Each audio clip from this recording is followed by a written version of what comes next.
بسم اللہ الرحمن الرحیم وصلی اللہ علی النبی الکریم وعلی آلہ وصحبہ اجمعین اما بعد فاعوذ باللہ من الشیطان الرجیم یسألونک عن الخمر والمیسر قل فیہما اثم کبیر ومنافع للناس واثمہما اکبر من نفعہما ویسألونک ماذا ينفقون قل العفو كذلك يبين الله لكم الآيات لعلكم تتفكرون۔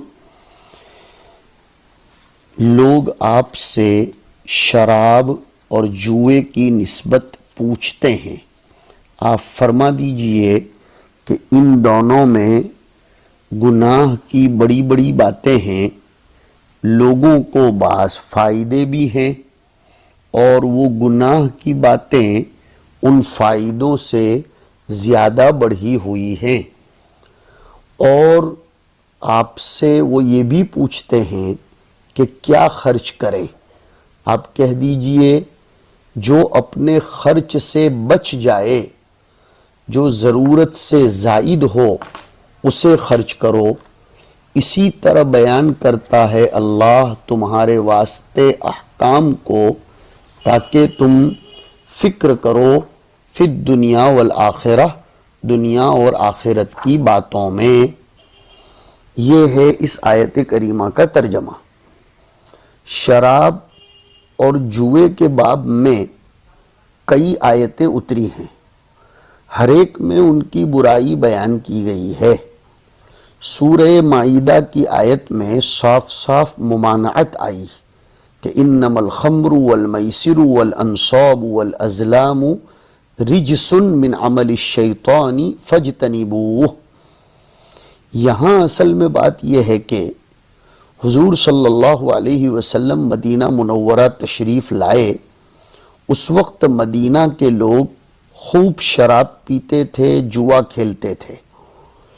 انہوں نے خود ہی حضور سے ان دونوں کے بارے میں پوچھا تو اللہ نے یہ آیت نازل فرمائی کہ اس میں بہت بڑا نقصان، بہت بڑا گناہ ہے، اور کچھ فائدے بھی ہیں۔ شراب پینے کا بہت بڑا نقصان یہ ہے کہ اس سے عقل چلی جاتی ہے، اور عقل ہی تو وہ ہے جو انسان کو غلط کاموں سے روکتی اور بچاتی ہے۔ لڑائی اور قتل وغیرہ کی خرابیوں کی نوبت عقل کی وجہ سے نہیں آتی۔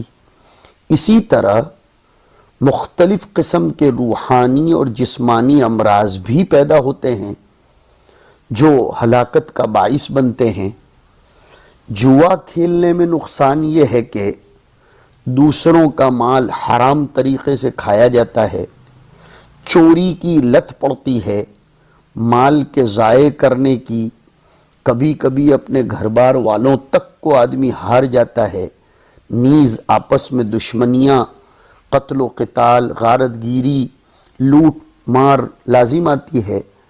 ہاں موٹا موٹا سطحی فائدہ بھی ہے، مثلا شراب پی کر لذت اور سرور ہوتا ہے، جوا کھیل کر بلا مشقت مال ہاتھ لگتا ہے، لیکن نقصان کا پہلو فائدے کے پہلو پر غالب ہے۔ نفع تو حالی اور غیر باقی اور لازمی ہے، لیکن ضرر معالی، ممتد اور متعدی ہے۔ اس لیے فرمایا کہ اسمہما اکبر من نفعہما۔ حضور صلی اللہ علیہ وسلم تو بہت بلند درجے کے تھے، آپ کی طبیعت تو شراب سے پہلے ہی سے نفرت کرتی تھی، لیکن صحابہ کرام میں کچھ لوگ تھے جنہوں نے حلال ہونے کے زمانے میں بھی کبھی شراب کو ہاتھ نہیں لگایا۔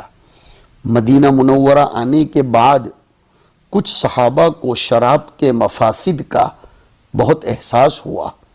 سیدنا عمر، حضرت معاذ اور کچھ انصاری صحابہ رضی اللہ عنہم اس پیدا ہونے والے احساس کو لے کر حضور کے پاس پہنچے اور عرض کیا کہ شراب اور جوا انسان کی عقل کو خراب کرتے ہیں، مال بھی برباد کرتے ہیں۔ آپ کا کیا ارشاد ہے؟ اس سوال کے جواب میں یہ آیت کریمہ جو ہمارے سبق میں چل رہی ہے نازل ہوئی۔ یہ پہلی آیت ہے جس میں شراب اور جوئے سے مسلمانوں کو ابتدائی طور پر روکنے کا اقدام کیا گیا اور اشارتاً ان کو سمجھایا گیا کہ چھوڑ دینا چاہیے۔ معیار بتایا کہ جس چیز کا نقصان نفع کے تناسب پر غالب ہو وہ چیز عقل مندوں کو چھوڑ دینی چاہیے۔ پھر ہوا ایسا کہ عتبان ابن مالک نے کچھ صحابہ کی دعوت کی، سعد ابن ابی وقاص بھی تھے۔ کھانے کے بعد شراب کا دور چلا، نشے کی حالت میں وہ لوگ شعر شاعری اور مفاخر کا بیان شروع کر دیے۔ سعد ابن ابی وقاص نے قصیدہ پڑھا جس میں مدینہ کے انصار کی برائی اور اپنی قوم کی تعریف تھی۔ ایک انصاری جوان کو غصہ آیا، اونٹ کے جبڑے کی ہڈی حضرت سعد کے سر پر دے ماری جس سے وہ زخمی ہوئے۔ حضرت سعد حضور کی خدمت میں حاضر ہوئے اور اس انصاری جوان کی شکایت کی۔ اس وقت حضور نے دعا فرمائی تھی کہ اللہم بین لنا فی الخمر بیانا شافیہ، اے اللہ شراب کے بارے میں ہمیں کوئی واضح قانون دے دیجئے۔ تو شراب کے متعلق سورہ مائدہ کی مفصل آیت کریمہ نازل ہوئی جس میں اس کو رجسن من عمل الشیطان فرما دیا گیا۔ لیکن اس بیچ میں جبکہ ابھی صراحتاً حرمت کا اعلان نہیں آیا تھا، حضرت علی رضی اللہ تعالی عنہ نے نماز پڑھائی جس میں شراب کے نشے میں چور ہو کر انہوں نے قل یا ایھا الکافرون لا اعبد ما تعبدون کے بجائے اعبد ما تعبدون پڑھ لیا۔ تو پھر آیت اتری تھی کہ یا ایھا الذین آمنوا لا تقربوا الصلاۃ وانتم سکارى۔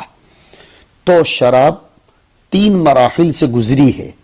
بعض مفسرین نے فرمایا کہ مکہ میں بھی شراب کے بارے میں اشارہ تو آیا تھا کہ تتخذون منہ سکرن ورزقا حسنا، سکرن کے ساتھ حسنا نہیں آیا، رزقن کے ساتھ حسنا آیا۔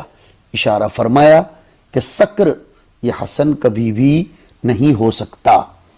حضرت انس کی حدیث ہے جو ترمذی شریف میں آئی کہ حضور نے شراب کے بارے میں 10 لوگوں پر لعنت فرمائی، نچوڑنے والا، بنانے والا، پینے والا، پلانے والا، اس کو لاد کر لانے والا گاڑی میں یا سائیکل پر یا ٹرک میں، اور جس کے لیے لائی جائے بیچنے والا، خریدنے والا، اس کو ہبہ کرنے والا، اس کی آمدنی کھانے والا۔ اور حضور نے صرف زبانی طور پر اس سے منع کرنے پر اکتفا نہیں فرمایا بلکہ عملی اور قانونی طور پر اعلان کر دیا کہ جس کسی کے پاس کسی بھی قسم کی شراب ہو اس کو فلاں جگہ جمع کرا دے۔ آج کی ترقی یافتہ سیاست کی ایک مثال ہم سامنے رکھ سکتے ہیں کہ اب سے چند سال پہلے امریکہ کے صحت کے ماہرین اور سوشل مصلحین نے جب شراب نوشی کی بے شمار اور انتہائی مہلک خرابیوں کو محسوس کر کے اپنے ملک میں شراب پینے کو قانونی طور پر منع کرنا چاہا تو اس کے لیے اپنے نشر و اشاعت کے، میڈیا کے وہ تمام ذرائع جو اس ترقی یافتہ سیاست کا بڑا کمال سمجھے جاتے ہیں، سب ہی شراب نوشی کے خلاف ذہن ہموار کرنے پر لگا دیے گئے۔ کروڑوں اخبارات و رسائل اس کی خرابیوں پر مشتمل ملک میں لاکھوں کی تعداد میں شائع کیے گئے۔ پھر امریکی دستور اور سنویدھان میں تبدیلی کر کے شراب کے منع کرنے کا قانون نافذ کیا گیا، مگر ان سب کا اثر جو کچھ امریکہ میں لوگوں نے دیکھا اور وہاں کے پولیٹیکل لوگوں کے رپورٹوں سے دنیا کے سامنے آیا وہ یہ تھا کہ اس ڈیولپ اور ترقی یافتہ، تعلیم یافتہ قوم نے اس قانونی ممانعت کے زمانے میں عام زمانوں کی نسبت اور زیادہ شراب استعمال کی، یہاں تک کہ مجبور ہو کر حکومت نے اپنا قانون ختم کر دیا، منسوخ کر دیا۔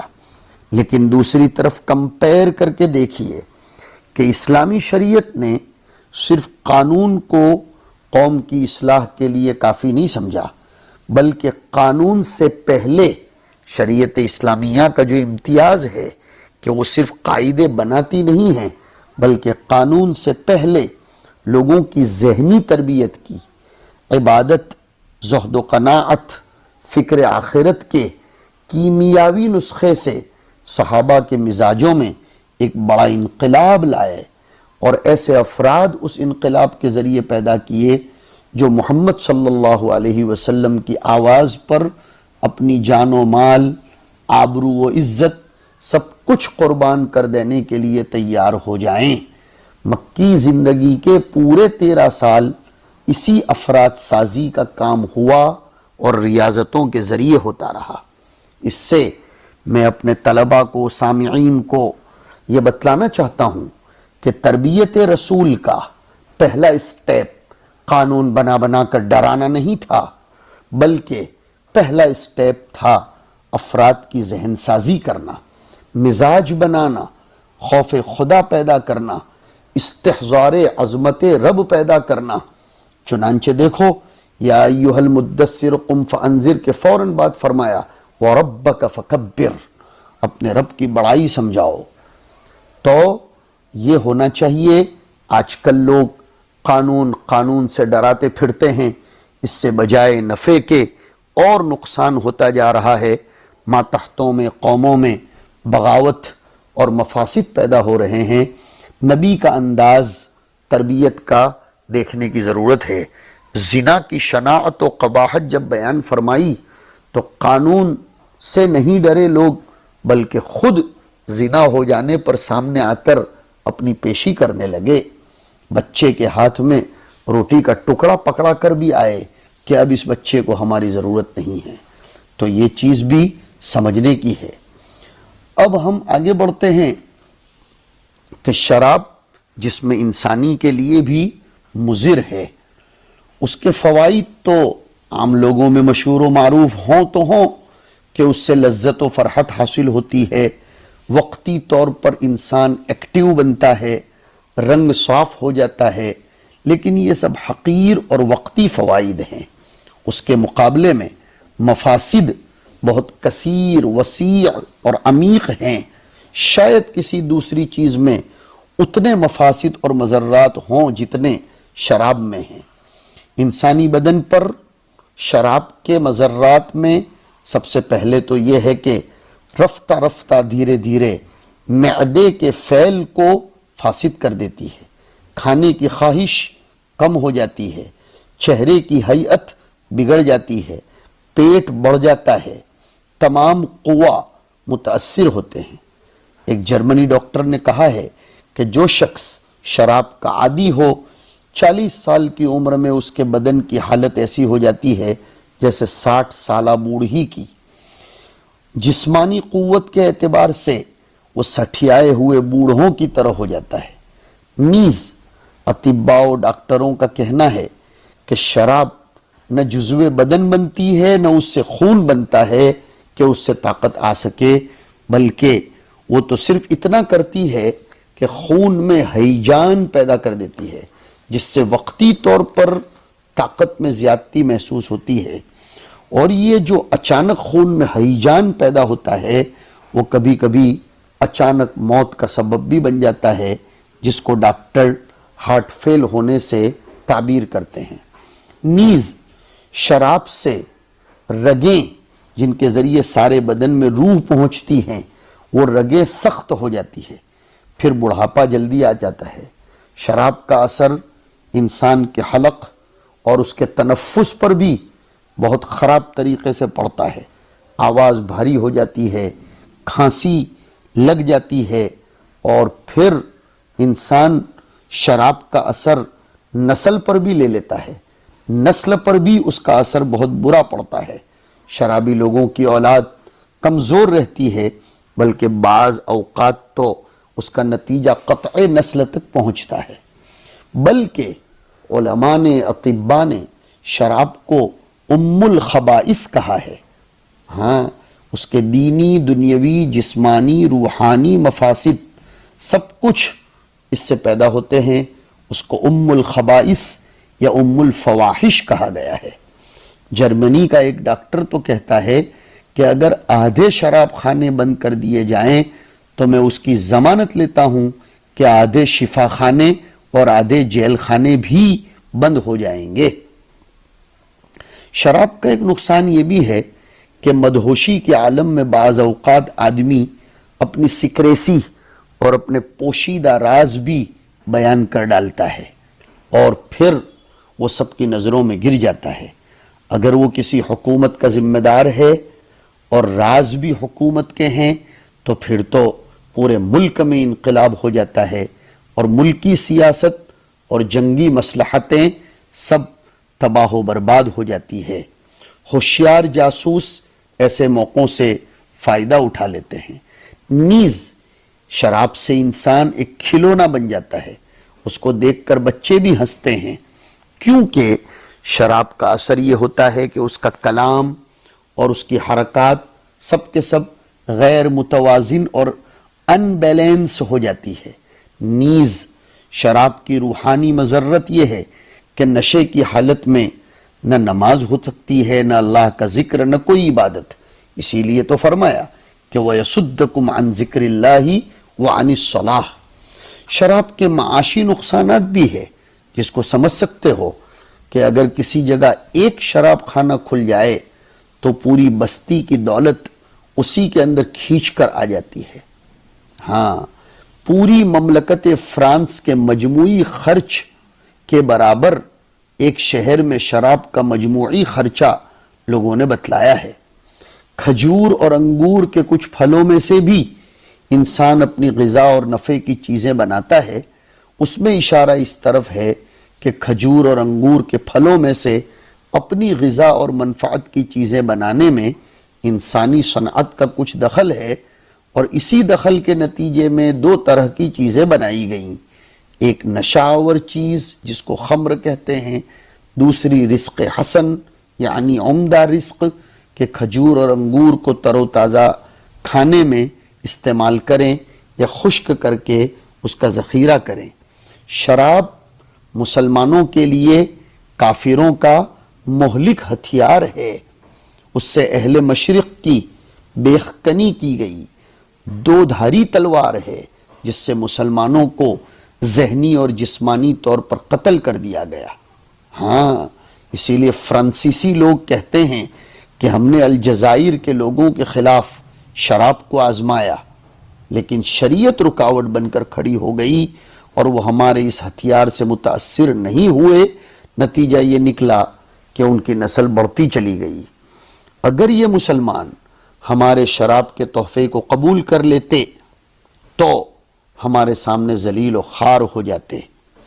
یہ سب میں آپ کو سناتا ہوں، اس سے آپ کو اندازہ لگانا چاہیے کہ شراب کتنی خطرناک چیز ہے جس سے انسان ہر اعتبار سے تباہ و برباد ہو جاتا ہے۔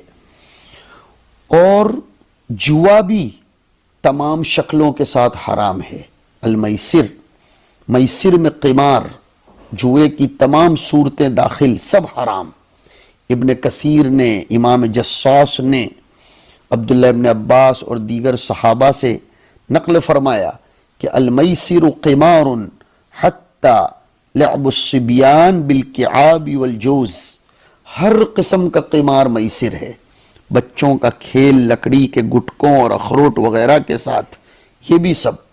مخاطرہ بھی قمار میں داخل ہے، جس کام میں مخاطرہ ہو، یعنی ایسا معاملہ کیا جائے جو نفع و ضرر کے درمیان دائر ہو، یہ بھی احتمال ہو کہ بہت سا مال مل جائے گا اور یہ بھی کہ کچھ نہیں ملے گا، جیسے کہ لاٹری۔ یہ سب قسم قمار اور میسر میں داخل ہیں اور حرام ہیں۔ اس لیے میسر یا قمار کی تعریف یہ کی گئی کہ جس معاملے میں کسی مال کا مالک بنانے کو ایسی شرط پر موقوف رکھا جائے جس کے وجود و عدم کی دونوں جانبیں مساوی ہوں، اور اسی بنا پر نفع خالص یا تاوان خالص برداشت کرنے کی دونوں جانبیں بھی برابر ہوں۔ مثلا یہ بھی پاسیبلٹی اور امکان ہے کہ زید پر تاوان پڑ جائے اور یہ بھی کہ عمر پر تاوان پڑ جائے۔ اس کی جتنی قسمیں اور صورتیں پہلے زمانے میں رائج تھیں یا آج ہوں یا آئندہ پیدا ہوں، نام کتنے ہی بدل جائیں، وہ سب میسر، قمار اور جوا کہلائے گا، سب اس میں داخل ہے۔ ہاں، اگر صرف ایک طرف سے انعام مقرر کرو کہ جو شخص فلاں کام کرے گا اس کو یہ انعام ملے گا ایک طرف سے، تو اس میں کوئی حرج نہیں، بشرطے کہ اس شخص سے کوئی فیس وصول نہ کی جائے، کیونکہ اس میں معاملہ نفع و ضرر کے درمیان دائر نہیں ہے بلکہ نفع اور عدم نفع کے درمیان دائر ہے۔ اسی لیے احادیث میں شطرنج، چوسر وغیرہ کو حرام قرار دیا گیا جن میں مال کی ہار جیت پائی جاتی ہے۔ صحیح مسلم میں ایک روایت ہے کہ جو شخص نرد شیر یعنی چوسر کھیلتا ہے وہ گویا خنزیر کے گوشت اور خون میں اپنے ہاتھ رنگتا ہے۔ حضرت علی فرماتے ہیں کہ شطرنج میسر یعنی جوئے میں داخل ہے، اور عبداللہ ابن عمر بھی فرماتے ہیں کہ شطرنج تو نرد شیر سے بھی زیادہ بری چیز ہے۔ تو یہ شراب اور قمار کے باب میں سمجھنے کی سخت ضرورت ہے۔ اس بارے میں علماء کا اختلاف ہے کہ خمر جو قرآن کریم میں آیا وہ کیا چیز ہے۔ امام ابو حنیفہ فرماتے ہیں کہ خمر انگور کے کچے شیرے کو کہتے ہیں، جس وقت اس میں نشہ ہو جائے، جھاگ سے وہ ابل جائے تو اس کو خمر کہا جائے گا۔ صاحبین کے یہاں جھاگ سے ابلنے کی شرط نہیں ہے۔ امام مالک، امام شافعی، امام احمد، ان سب کا قول یہ ہے کہ جس شربت کا زیادہ پی لینا نشہ کرتا ہو وہی خمر کہلائے گا۔ امام صاحب کہتے ہیں کہ خمر خاص اسی کا نام ہے جس کو ہم نے ذکر کیا۔ اہل لغت کے نزدیک یہی معنی مشہور ہے۔ اب چاہے وہ کم ہو چاہے زیادہ ہو، خمر عام اور خاص کے درمیان مشترک ہے۔ ما اسکر کثیرہ فقلیلہ حرام، اور وہ چاہے انگور سے، چاہے کھجور سے، چاہے گیہوں سے، چاہے جو سے، چاہے شہد سے بنائی جائے اس کو خمر کہتے ہیں، جس سے عقل خراب ہو جائے، بس ختم ہو گئی بات۔ کل ما خامر العقل فہو خامر۔ اب ایک سوال یہ ہے کہ حرام چیزوں سے شفا حاصل کرنا جائز ہے؟ حضور صلی اللہ علیہ وسلم نے فرمایا ہے کہ حرام چیزوں میں اللہ نے تمہارے لیے شفا رکھی ہی نہیں، یعنی یہ مطلب نہیں کہ شفا ان میں پیدا ہی نہیں کی، بلکہ مطلب یہ ہے کہ جب حرام ہے تو وہ سبب شفا نہیں بن سکتی۔ حرام ہو جانے سے اب اس میں شفائیت کی تاثیر بھی ختم ہو گئی، لہذا جب تک کوئی متدین ماہر ڈاکٹر، اور وہ بھی 3 ڈاکٹروں کی ٹیم کہے دنیا میں اور کوئی اس کا متبادل دوا کی شکل میں موجود نہ ہو اور اس سے شفا ملنا دنیاوی اعتبار سے یقینی ہو، تو اس کو استعمال کیا جا سکتا ہے۔ آج کل جو کورونا کی ویکسین بنائی گئی ہے اس میں بھی یہی بات کہی جائے گی، جبکہ ابھی تو اس میں یہ بات بھی تو متیقن نہیں ہے کہ خنزیر کا جیلیٹین وغیرہ اس میں ڈالا جاتا ہے، تو خواہ مخواہ کے لیے اس کو ایشیو بنانے کی ضرورت نہیں ہے۔ شراب کی حرمت کے ساتھ ساتھ اس کے پینے پر 80 کوڑے لگانے کی سزا بھی آئی ہے کہ جو شراب پی لے اس کو 80 کوڑے لگاؤ۔ تو یہ شراب اور جوئے کے باب میں تھا، کتاب میں سے ذرا اس کو ہم نکالتے ہیں اور پھر آگے اور بھی کلام کرتے ہیں۔ دیکھیے، یسألونک عن الخمر والمیسر، المیسر ای القمار، سوال نوعیت کیا تھی؟ یعنی کیا وہ خمر و میسر کی حقیقت پوچھ رہے تھے؟ فرمایا نہیں، بلکہ اس کی حیثیت و حکم پوچھ رہے تھے کہ ان دونوں کا حکم کیا ہے۔ اس لیے نکالا کہ ما حکمہما، ان دونوں کا حکم کیا، خمر اور میسر کا۔ قل لہم، آپ کہیے، فیہما، نفس شراب و میسر میں نہیں بلکہ شراب و میسر کے استعمال میں، اس لیے کہا کہ ای فی تعاطیہما اسم کبیر ای عظیم، اور ایک قرات میں ہے کثیر، اس کو کہا کہ وفی قراءۃ بالمثلثۃ۔ کیوں بھائی بہت بڑا نقصان ہے؟ نقصان کی شکلیں بتاؤ۔ لما يحصل بسببهما من المخاصمۃ والمشاتمۃ وقول الفحش، اسم اور نقصان نفس شراب و میسر میں نہیں بلکہ اس لیے ہے کہ وہ محظور کے ارتکاب تک پہنچاتے ہیں۔ اس لیے صحابہ کرام اس آیت کے اترتے ہی شراب کے باب میں منتبہ نہیں ہوئے تھے، اس لیے کہ اس میں وضاحت کے ساتھ اعلان نہیں ہے۔ تو کہا اس سے جھگڑے، گالی گلوچ اور فحش کلامی پیدا ہوتی ہے، اس لیے اس میں نقصان بہت زیادہ ہے۔ جیسے تم نے بیع کے قانون میں پڑھا کہ کل ما یفضی الی المنازعۃ فہو بیع باطل، تو یہ جب مخاصمت اور مشاتمت تک پہنچاتی ہو تو اشارتاً سمجھا دیا۔ ومنافع للناس، اور اس میں کچھ فائدے ہیں۔ دیکھو، اسم کے ساتھ کبیرن کی قید لگائی لیکن منافع کے ساتھ کبیرن کی قید نہیں آئی، یعنی تحصیل لذت اور تحصیل مال یہ فائدہ ہے، اور تحصیل فرح و مسرت وقتی، جی ہاں، تو اس میں شفا اور دوا نہیں ہے۔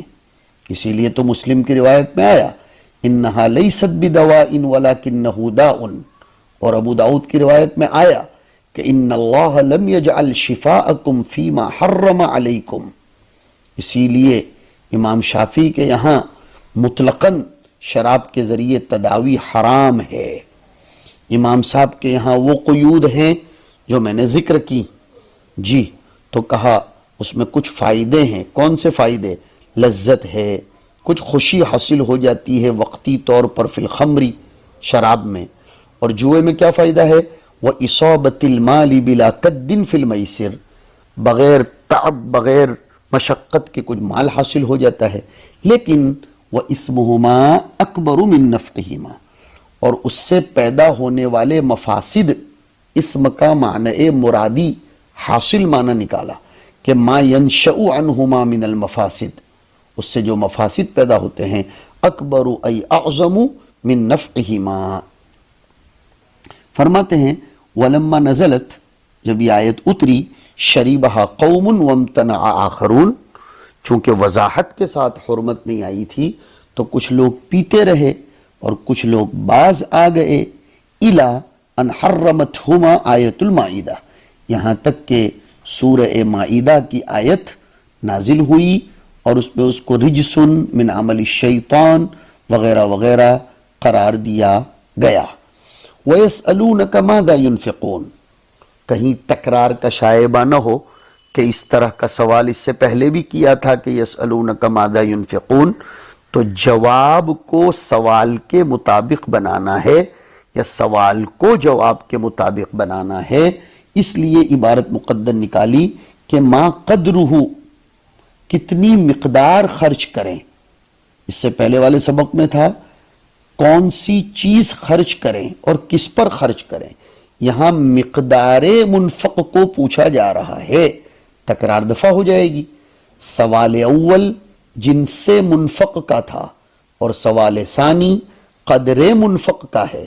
قل، آپ کہہ دیجئے العفو، سوال میں ینفقون آیا تو اب یہاں انفقو مقدر مانا جائے گا قرینہ سوال کی وجہ سے کہ انفقو العفو ای الفاضل عن الحاجہ، ضرورت سے زائد جو ہو اس کو خرچ کرو، ولا تنفقوا ما تحتاجون الیہ، جو ضروری چیزیں ہیں اس کو خرچ مت کرو ورنہ وتضیعوا انفسکم، تم اپنا نقصان کر بیٹھو گے، تو جو زائد ہے وہ خرچ کرو۔ وفی قراءۃ بالرفع بتقدیر ہوا، ایک قراءت میں ہے قل العفو، یعنی ہوا العفو، اور ہوا کی ضمیر کا مرجع قدر المنفق ہوا العفو، کذالک کما بین لکم ما ذکر، جیسے اوپر تفصیلات آئیں ویسے ہی یبین اللہ لکم الآیاتی، اللہ تمہارے لیے احکام بیان کرتے چلے جائیں گے، لعلکم تتفکرون فی امر الدنیا والآخرہ، تاکہ تم دنیاوی اور اخروی امور میں غور و فکر کرتے رہو، اور غور و فکر کر کے فتأخذون بالاصلح لکم فیہما ای فی الدنیا والآخرہ، دنیا آخرت میں جو چیز زیادہ صالح احتیاط پر مبنی ہو اس کو تم اختیار کرو، یہ بتلایا جا رہا ہے۔ تو خرچ کرنا دنیا اور آخرت دونوں کے ساتھ متعلق ہے، دنیا کے ساتھ بوجہ آلۂ حوائج ہونے کے، اور آخرت کے ساتھ بوجہ آلۂ ثواب ہونے کے۔ پہلے سوچ لیا کرو کہ ہمارا یہ انفاق موافق حکم الہی ہے یا نہیں ہے۔ اب ذرا توجہ سے سنو، اگر معصیت میں انفاق ہے تو مطلقاً ناجائز، اگر اطاعت میں انفاق ہے تو دیکھا جائے گا وہ اطاعت حد فرضیت و وجوب تک پہنچی ہوئی ہو تو انفاق واجب، مثلا زکوٰۃ، اور اگر وہ اطاعت حد نفل تک پہنچی ہو جیسے معمولی خیر خیرات، تو دیکھا جائے گا اگر اس انفاق سے اپنے اہل و عیال میں سے کسی کا حق ضائع ہوتا ہو تو یہ انفاق ناجائز، اور اگر اس نفل حد تک پہنچنے والی اطاعت میں خرچ کرنے سے کسی عیال کا حق تو ضائع نہیں ہوتا لیکن خود پریشان ہو کر صبر نہیں کر سکے گا تو بھی ناجائز، اور اگر ایسی کچھ بات نہیں ہے تو جائز، اور اگر کوئی چیز کوئی جگہ ایسی ہے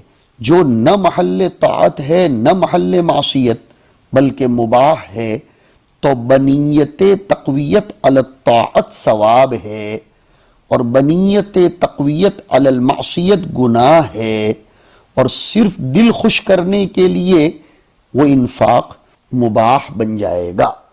یہ انفاق کے بہت سے ہم نے جزئیات و تفاصیل آپ کے سامنے سنا دیے، اللہ یہ احکام صاف صاف بیان فرماتے ہی ہیں تاکہ دنیا اور آخرت میں تم فکر کرو۔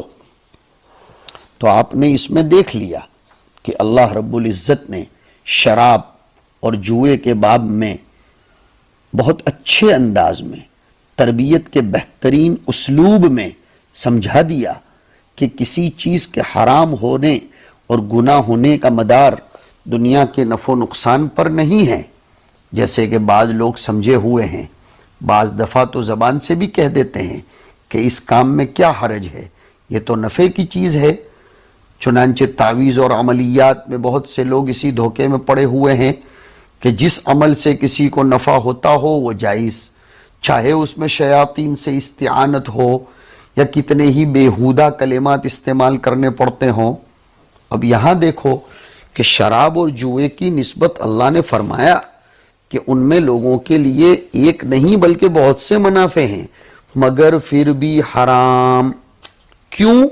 اس لیے کہ اللہ ان کو پسند نہیں فرماتے، اللہ ناراض ہو جاتے ہیں۔ پتہ چلا کہ حرمت کا مدار اللہ کی ناراضگی پر ہے، یہ ایک بہت بڑی بات ہے۔ آج کل عقل پرستی کا زور زور ہے، لیکن افسوس اس عقل کو دین کے اندر صرف نہیں کیا جاتا۔ مصلحت کی وجہ سے ایک شے کو جائز کہہ دیا جاتا ہے دھڑلے سے، اور مصلحت بھی مزعومہ ہوتی ہے، حقیقی مصلحت نہیں ہوتی۔ اللہ نے بتلا دیا جس کام کا نقصان نفع کے مقابلے میں زیادہ ہو وہ حرام ہو جاتا ہے۔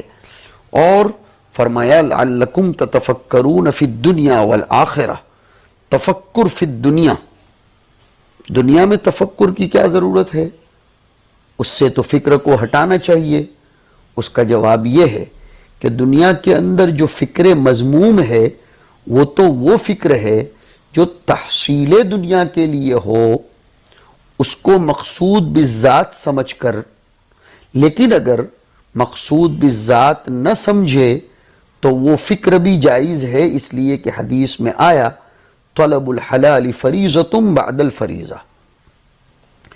دوسری ایک تفسیر اس کی یہ بھی ہے کہ دنیا آخرت میں تفکر کرو موازنے کے لیے، دنیا آخرت میں تفکر دونوں کے درمیان موازنے کے لیے کرو، کون اختیار کرنے کے قابل ہے اور کون ترک کرنے کے قابل ہے۔ جو فکر ترک دنیا کے لیے ہو وہ تفکر مطلوب، اسی لیے اہل اللہ نے دنیا میں فکر کر کے اس کی حقیقت کو سمجھا، اس لیے انہیں دنیا سے سخت نفرت تو ہوئی۔ دنیا کی تکالیف اور دنیا کی لذات میں غور کرے کہ یہاں کی لذات سب ایک دن فانی ہیں، دنیا کی زندگی تکلیفوں سے بھری ہے، اور فکر آخرت کرے گا تو اس کا عکس ثابت ہوگا، اور ایسی مجموعی سوچ سے دنیا کی بے قدری ہوگی، آخرت کی رغبت بڑھے گی۔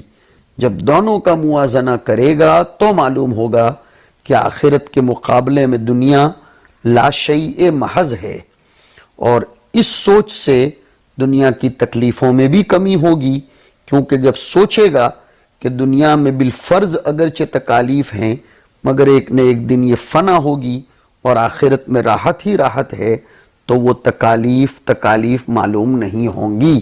یہ ہے لعلکم تتفکرون فی الدنیا والآخرہ کا پیغام۔ اللہم وفقنا لما تحب وترضى واجعل آخرتنا خیرا من الاولى وصلی اللہ علی النبی الکریم۔